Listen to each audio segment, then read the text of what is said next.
Quiet on set. Okay. TERO Documentary presents Filming in Thailand, a podcast for movie lovers with exclusive stories from behind the scenes. Rolling sound Sound rolling. and action. Hi, I'm your host Stéphane Lambert, and this is a new episode of Filming in Thailand. Here we are with our brand new episode of Filming in Thailand. This one is special because our guest is this one guy in Thailand who is bringing so many Thai IPs, Thai-born films to the world.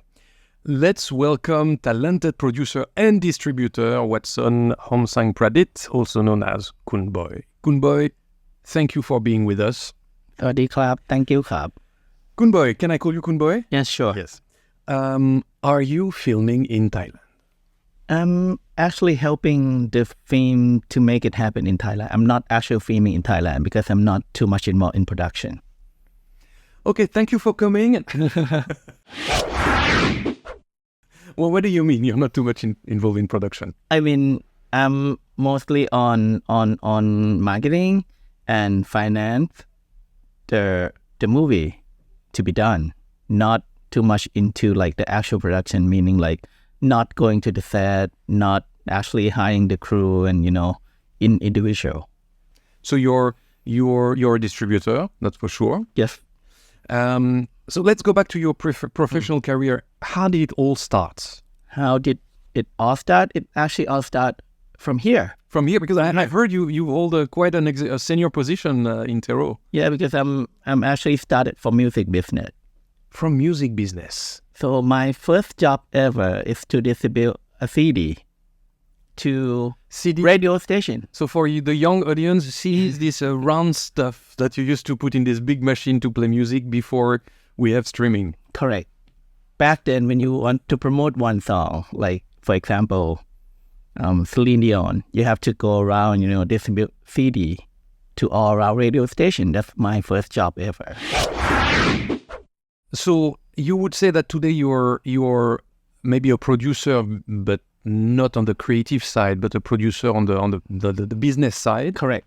And a distributor. Correct. So what would describe you better, the distributor or the producer? How would you describe yourself? It would go for both. I'm the producer who know how to distribute product. So I know exactly what to make money outside and inside Thailand, which is quite different because you can see like some movie making money in Thailand but not making money outside Thailand. Okay. It's hardly to get the movie that combine both together. I mean, so far I've seen perfect combination would be something like Ong Bak. Okay. That they did both international and Thai together. The rest are either way. I mean, either make it outside or make it inside. But why do you think made Hong Bak so special that it could be successful both on the domestic market and on the international market? Because they're showing something new to people. Of course, Muay Thai is the thing that people know all over the world, and they just pick the right subject. And the Tony Jaa wowed the world by what he did. So the story, the fact that it was new at that time about Thai martial art is new. and the location, Thailand, okay, and also Tony Jaa was at that time special. He was special, and he became a global superstar. Correct. But that's something. It's interesting you mentioned about making it both in Thailand and on the international market, because I would say I would ask you. I'm quite interested to know how you manage to be at the same time humble and fit the Thai cultural standard, and outspoken, to make it to the world. In Thailand, you have to be super humble, but if you're humble outside, no one listens to you. Correct. I mean, for Thai market, we actually have to understand the people. First, you have to be humble to get things done. Like, probably when you want to get a big cast attached, you probably don't say like, I'm freaking like, big producer. I want you to be in my movie. You have to be like, treat them well, go, treat them dinner, go slow, trying to tell them your project is good. But go outside, we could say like, okay, this is the biggest coming out from Thailand. You have to buy it. You have to be a part of it. If not, you lose your chance. Because both, so, and you become completely crazy doing this, or you can still remain normal? I've been doing this for quite some time, so I actually know the product, which is the movie very well. So I know each product has different target. For example, you cannot sell horror film in China, stuff like that. Horror film can sell well in the region and maybe Western market a little bit. Why is that? Because it depends on the movie. It depends on, for foreigner to understand Thai, it's different for Thai to understand Thai. Yeah, because if you add a little bit more comedy into the movie, of course subtitles have to play a big role, or even dubbing have to play a big role because they probably don't understand Thai joke. How do you deal with making a Thai film, Thai-born film, understandable and relatable to a global audience? Okay, first you have to set the the concept, which whether or not you're gonna sell international or Thai audience.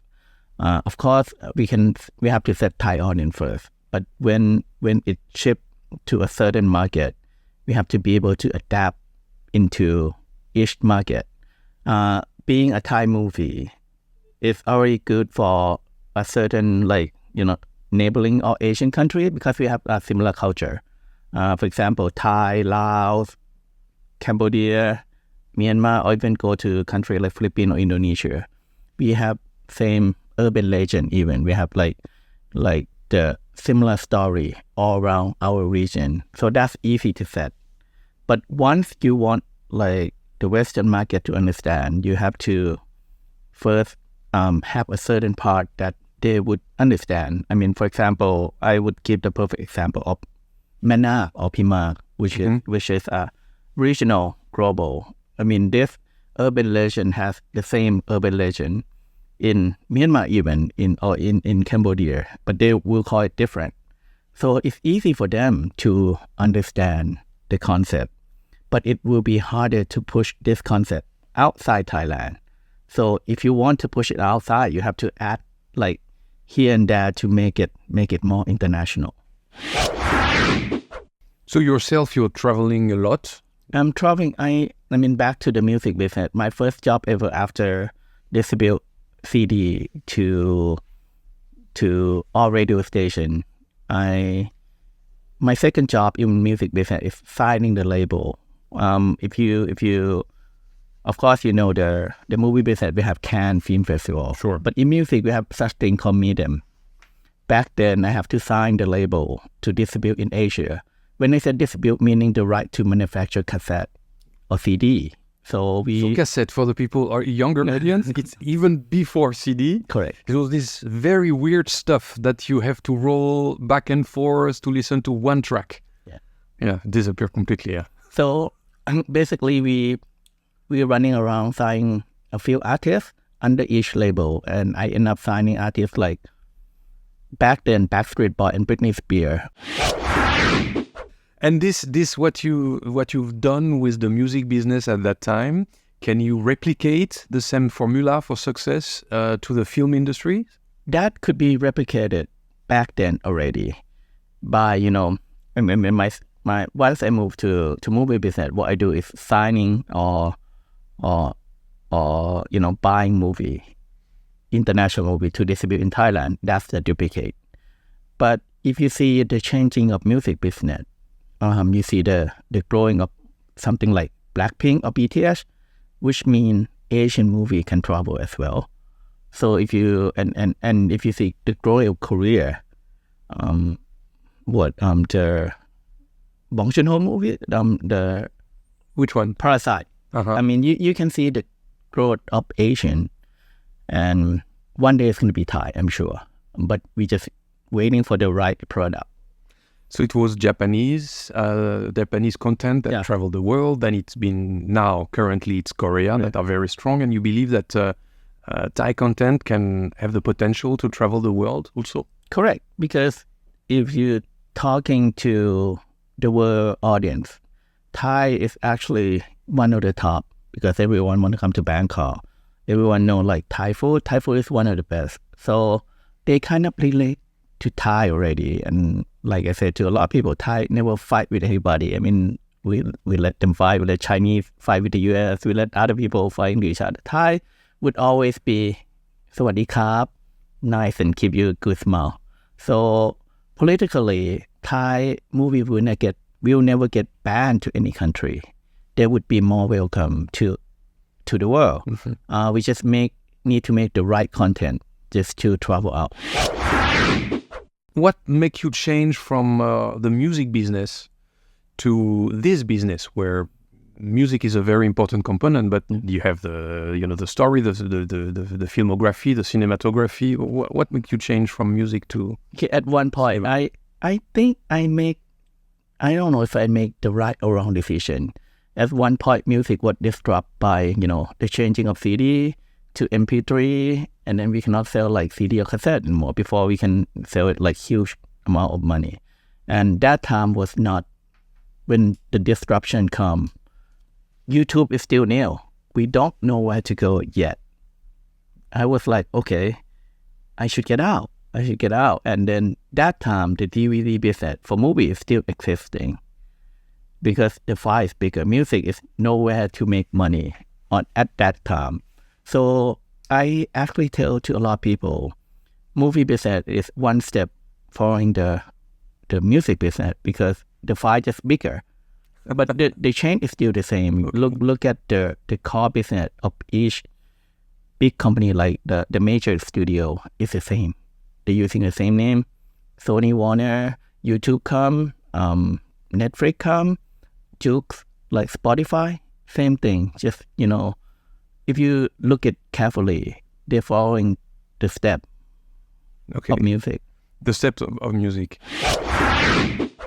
At this point, I'm wondering how you yourself could adapt to this changing industry where I would say 10 years ago and now it's completely different. Yeah, it's the same thing that your question was asking. Why do I change? Because I see disruption coming. I said, whoa, I should move because I can't make money like I used to anymore when I was in music business. So I said, okay, movie business is still good back then. People still going to cinema. Disruption hasn't come yet. When I moved to movie, I still watching what happened to music, and I see, it's actually getting better now because they have like Spotify coming from the US. They have YouTube income. The artist itself making money on the concert. And movie business is watching. And once if disruption come to movie, which is you see like within 1 or 2 years, DVD gone. Before we making a lot of money of DVD, we have like rental, like what you call Blockbuster. We have like we can still sell CD. 1 year gone, everything gone. And I think music has moved to platform, which means movie has to move to platform. That's why I actually broke the first Netflix movie deal, which is called The Maid for Thai, because I think Thai is still something that international audience would understand more than, I would say, no offense to other neighboring country, but Sure. But if you want to sell like Cambodia, or if you want to sell like even Malaysia or even Singapore to international, we are more sexy in the way. The Maid was a huge success. The Maid from director Lee. Lee Tongkam. The Maid was a huge success a streaming success on Netflix. So how at that time you don't have, as you say, almost zero content, Thai content available on Netflix. Yeah. What made you? How did you get this crazy idea? You woke up one morning and say, "Hey, let's sell this film to Netflix." How did it work? No, basically back to the question about disruption. Mm-hmm.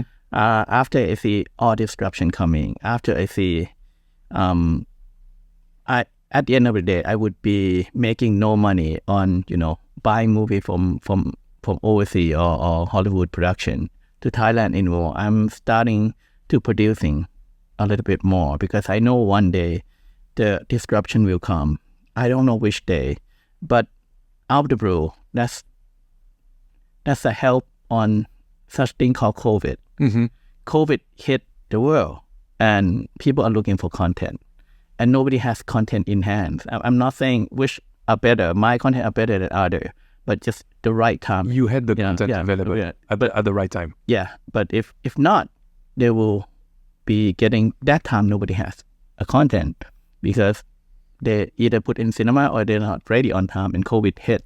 So it's kind of a bit of luck, which I don't want it to happen because nobody wants COVID to happen, Sure. but it actually happened. And COVID helping the platform business to grow faster.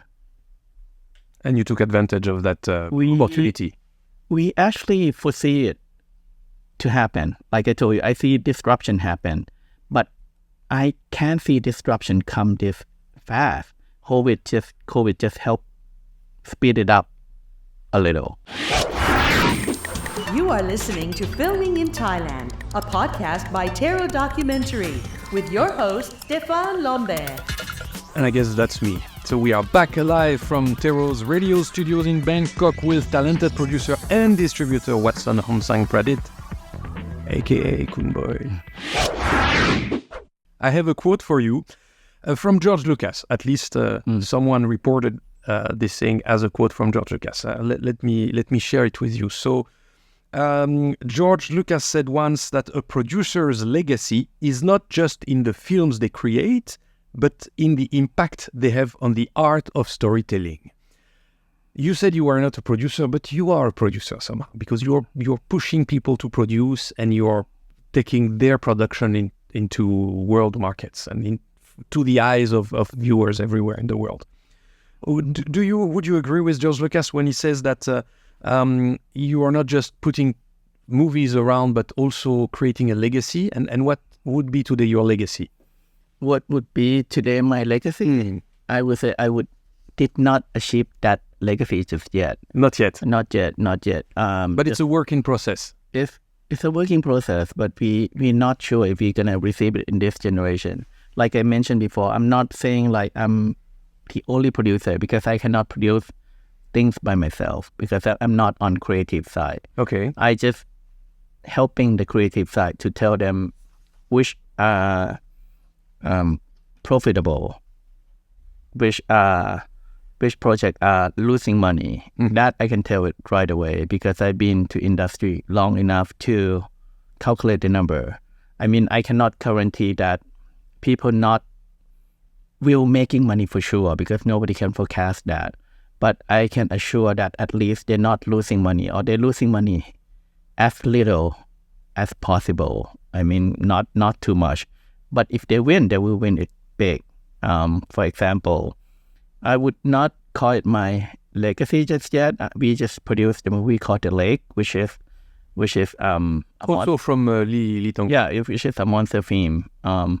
It's not a success in Thailand, but it's huge release. But Thai people just don't love it. But it's actually the film that's selling to every single country in the world. I mean, people seeing it all over the world, either on television, either online, either in cinema. We broke every single deal because it's a monster film. So people want to buy monster film. And we even, released it in China this week as a co-production. So we actually cover all around the world. But the thing is, it just came from the idea of me being like, okay, Thai cast doesn't known internationally. How do I get the attention in the market for them to buy? I said, why don't I see myself back when I was buying product for DVD? Whenever I see the big monster dinosaur, it's easy buy for anyone because you don't have to get the big cast into it. If the cast, you have to tell them where this guy playing, which movie has he been in. So I said, why do we just create a Thai monster? And then it is a successful sale. The number of country releasing is amazing. How many countries do you have The Lake in so far? I think it's over 90 countries. Is there any other films from Thailand that has this success? I think Ong Bak has. Ong Bak. Yeah, Ong Bak is a big success. It's either, I mean, even the big movie like those GDH movie, they didn't cover all small territory because sometimes they don't understand the concept of the movie. But this is easy. You can put the poster, monster. It's either out somewhere in cinema or either out somewhere in the country that still have DVD market, or the country that even the TV just show it and see big monster. Done. Would you advise other producers to go into these monster style movies? No, because the production cost is very high. Okay. And today business is different from the late business when I was doing. It's so close anyway. I mean, It's not that close because that time you have single individual buyer from each country. Okay. So they're giving you like MG money to. MG means minimum guarantee, like Yeah. they give you money upfront. But now it's like platform business. So mostly you have to get something to attract the platform, which is if you don't get that interest at the beginning and you're going to with big production, it's still a risk for anybody. Because you're not sure that they will go into buying your film once it's done. Correct. So we have to approach it different way, which is I could, and it depends on each platform direction. So each time you have a new project, it's kind of a gamble when you start, or you know precisely you have kind of a guideline and you say, okay, this yes, this no. Movie business is a gamble. It's a gamble. Even though you do everything right, you get the right director, you get the right producer, you get the right cast. Sometimes it's come up shitty anyway. Okay. It's always a gamble. Maybe you did everything right.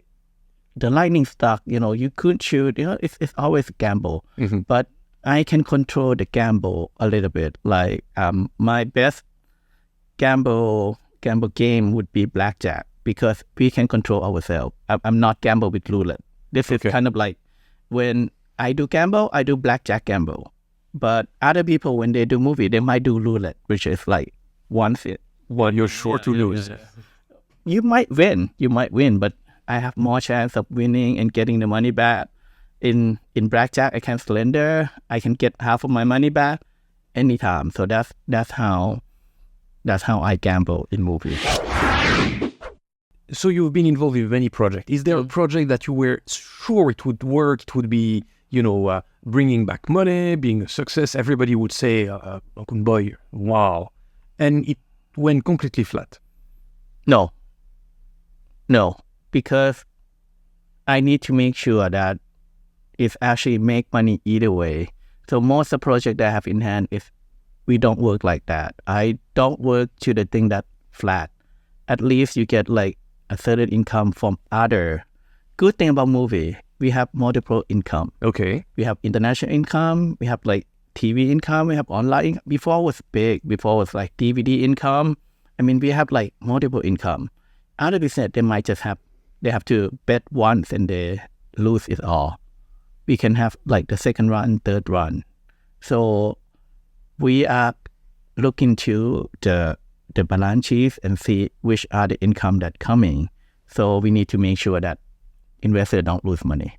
So you're not a magician. You are a businessman. I'm totally a businessman. Magic-wise, I need people like you, other producer or director to make magic happen. If I combine with some good magician, I would be like, that success will come. I'm waiting for the right magician to work with me on the project. You are listening to Filming in Thailand, a podcast by TERO Documentary, with your host, STEPHANE Lambert. And we are back with Cool Boy, the managing director of Hollywood Thailand. What a fantastic name for a company. Okay, it's a long story. Tell me. You want the real story or you want the story to public? We are only you and me, so you can tell me the real story. I'll tell you a story in public first. Okay. I would say like I actually born in the U.S. in Hollywood. Okay, really? Hollywood. And Where were you born? Right in Hollywood. Really? Yeah, and then I traveled back to Thailand and I went back to school in Hollywood High. Really? That's fantastic. Yeah, and then travel back to Thailand again. So my year would be in Hollywood. So I would call it Hollywood Thailand. Okay. So that's the official version now, the real one. The real one would say, first I have, I used to have a friend who run Hollywood Reporter. Uh-huh. And they was giving me the right of Hollywood Reporter, Thailand. Okay. So, and out of the blue, we got luck so to other company. So we sold Hollywood Reporter Thailand to other company. So I said, what I'm going to do, I named the company already. I just said, the easiest way would be cut reporter. So I would say Hollywood Thailand. And it matched with my story well. Yeah, absolutely. Yeah. What happened to Hollywood Reporter Thailand? They actually published it for a while. Then I think they're gone. They're gone. You're still here. And Hollywood Thailand still here. What about festivals? Are you going to festival? Do you think festivals are or have been interesting and vital for the success of a film? And is there any future for festivals around? Okay, I would say there's a difference in festival and market. Mm-hmm. Some festival, they have festival, they don't have market. Festival is more for the general public to come and enjoy. Correct. Movies. But some festival, they have like festival and market combined. That's good for business. Festival itself is good for the movie, to make the news, to producer to make connection, to meet a filmmaker and show it to people. So for Thai market, the festival is not for Thai movie. Thai movie festival does not help the movie yet, but it help international sale in the way when it go to when the Thai movie have the festival attached. Maybe as a sign of quality or a recognition, so people can say, "Oh, this movie I don't know, but it's been to this festival." Correct. Can you give us an example of a festival that is good to go to? The festival that good to attach the name with, that would be like, of course, the big festival like Cannes, Sundance. There's kind of big festival. But again, it depends on each movie.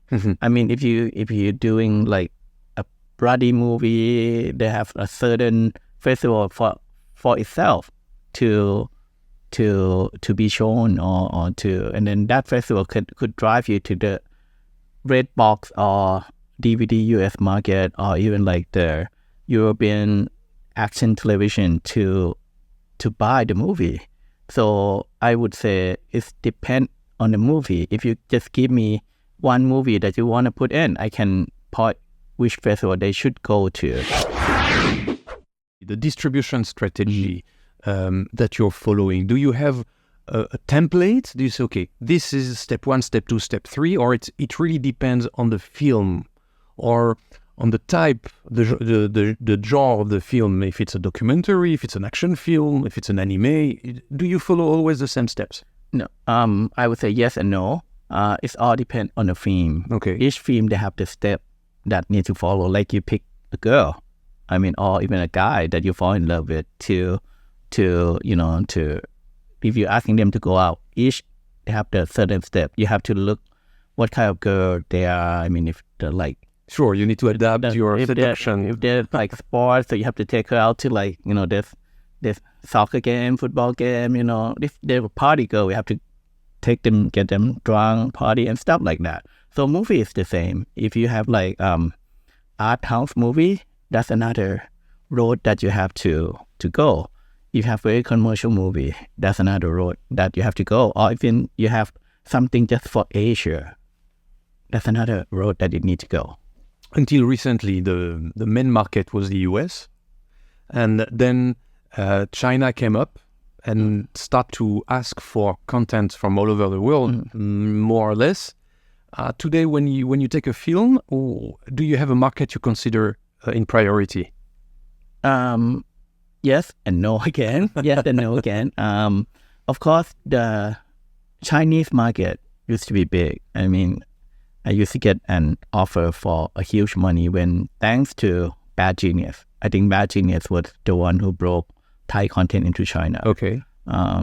They just think like, then the other one called Crazy Little Thing Called Love. So these two are making a big wave into the Chinese market to get those Chinese people to be interested in Thai content, which is now slightly switched to boiler. Okay. So the trend I keep on changing. It depends on the movie, but I would say the first market that I would want to have a hands on is China. The other, Boy love. not China banned boy love. They did not allow boy love. Online also? Everything. Everything. No boy love in No China. boy love. But they fight. But every boy love star become huge in China. Huge, like big success in China.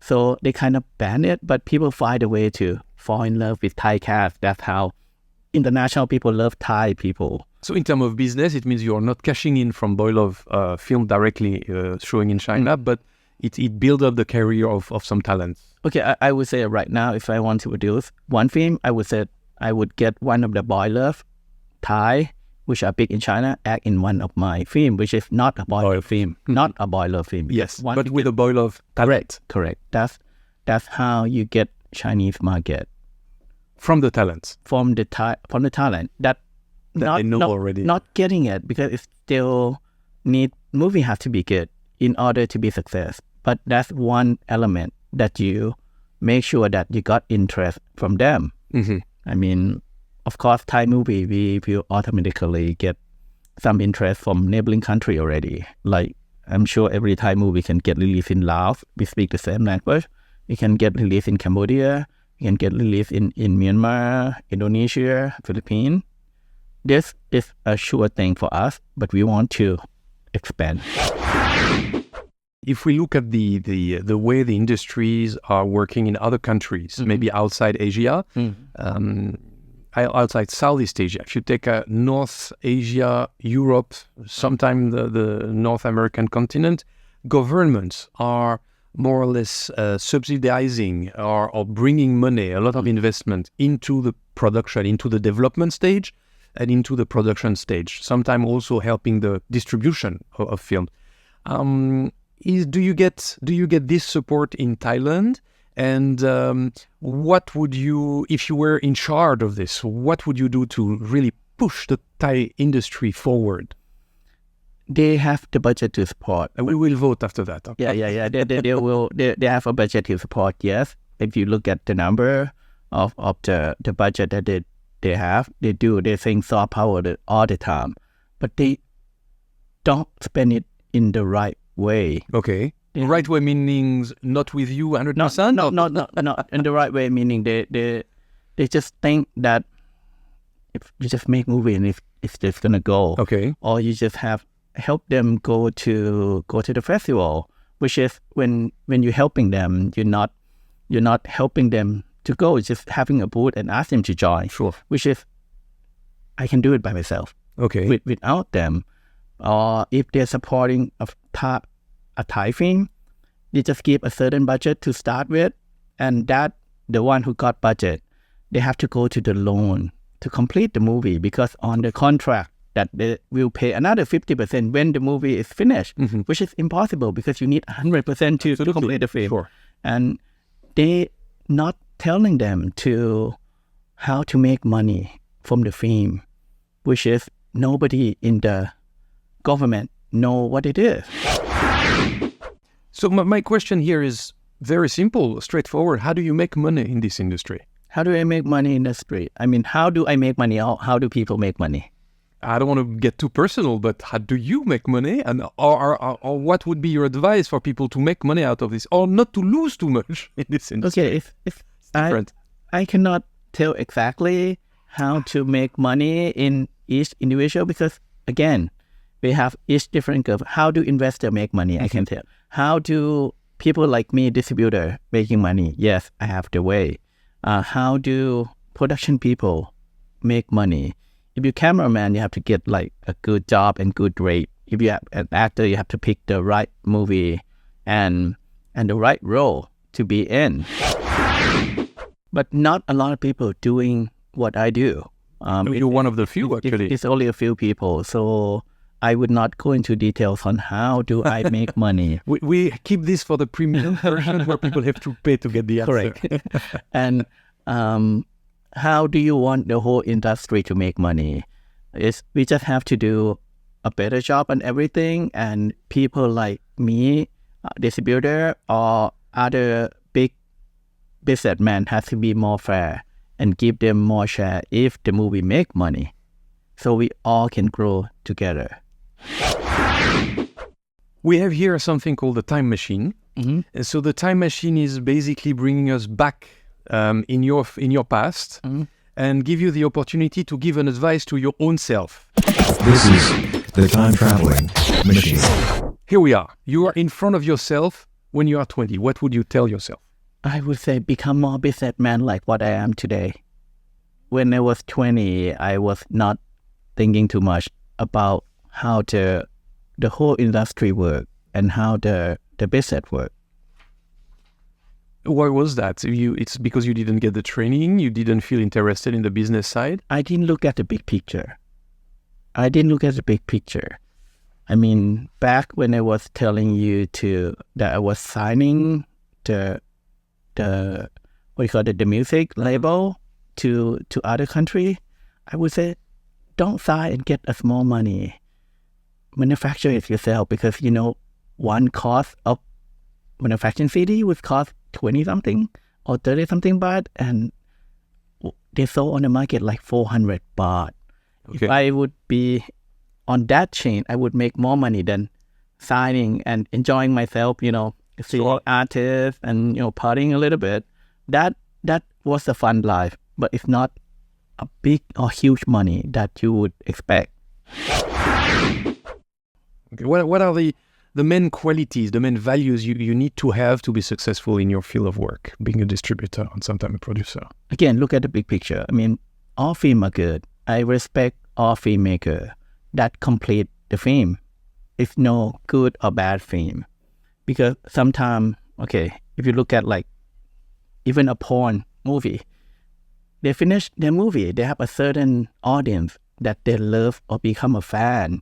You cannot look at, this is a shitty film. At least they complete the film. Okay. I would say I disrespect people who not complete the film, which are there. I mean, some of the people, that's are bad people. I mean, they took the money, they don't deliver. And they run away. That's a bad people.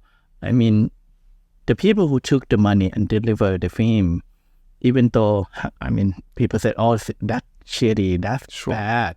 But they made the film. They make it happen. You don't know what they're going through. Absolutely. I mean, they just might go through like they just have a diarrhea when they're shooting. You don't know what it is. But careful with the food on set.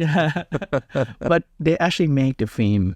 And some people would love and change their story life. Mm-hmm. Some people would hate, but they actually watch the film. So it's good to make things happen and get the job done. So if suddenly you get $100 million, what do? You run away to the moon and start holidays there? Or what would you do with $100 million coming to your way today? Coming to my way, I still want to produce my success story, my achievement. Okay. Something that combine international market and Thai market to the world. You would spend 100 million in one film? In 100 million baht or US dollar? US dollar. US dollar. Why I say 100 million US dollar? It sounds very big, but you have more and more films coming from the US, now from China, and about to come from Korea that are spending that kind of budget for one film or one series. It's not coming to Thailand yet. I would split into 10 films. 10 films. Because the art is like 3 to 10. To have a success, but 3 to 10, if you make 1 out of 3, you cover everything. So it would not be wise to put in just one film, because there's a chance that would be a lose. So if we split it to 10, 3, if we have like 5 success coming and we have 1 huge success, we'll make more money. You're very wise and prudent. Maybe that's the secret of your success. Yeah.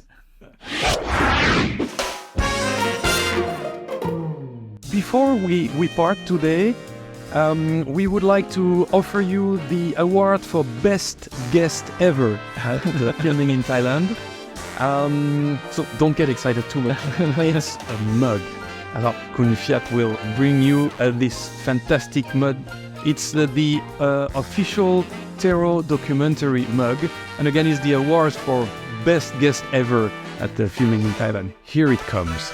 Thank you ขอบคุณครับ So you can... Oh, you have your mug now. Your mug now.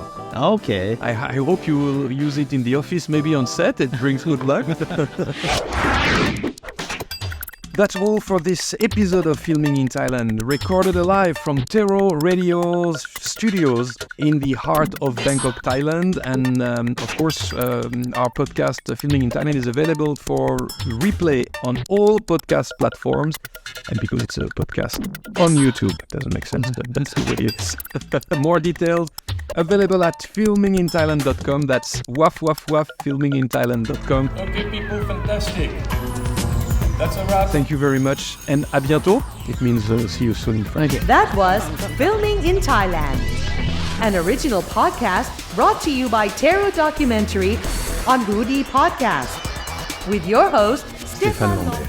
Thank you for listening, and stay tuned for our next episode of Filming in Thailand. Of course, your real secret will be available in the paid version of this podcast. Possible?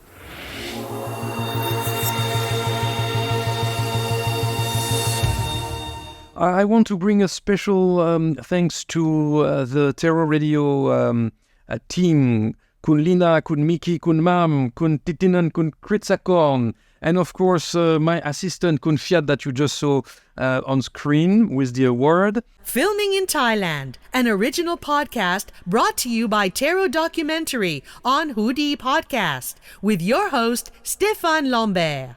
Thank you for listening, and stay tuned for our next episode.